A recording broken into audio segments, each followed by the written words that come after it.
വാക്കിൽ പറഞ്ഞാൽ ഒരു മിടുക്കിയാണെന്ന് ഞാൻ പറയും. ഒരു നല്ല വ്യക്തിയാണ്. കാര്യങ്ങളെ മനസ്സിലാക്കാനും വിശകലനം ചെയ്യാനും വിഘടനം ചെയ്യാനും അപഗ്രഥിക്കാനുമുള്ള കഴിവ് അപാരമാണ്.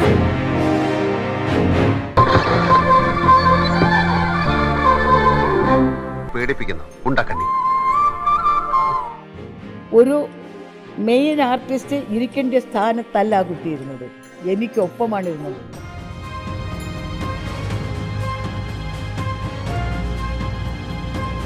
എന്റെ കാലഘട്ടത്തിൽ എന്നെ വിസ്മയിപ്പിച്ചിട്ടുള്ള നടി മഞ്ജുവായിരുന്നു.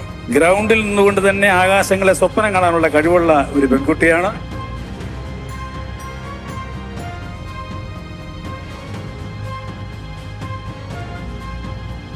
മലയാളത്തിന്റെ മഞ്ജു വാര്യർക്ക്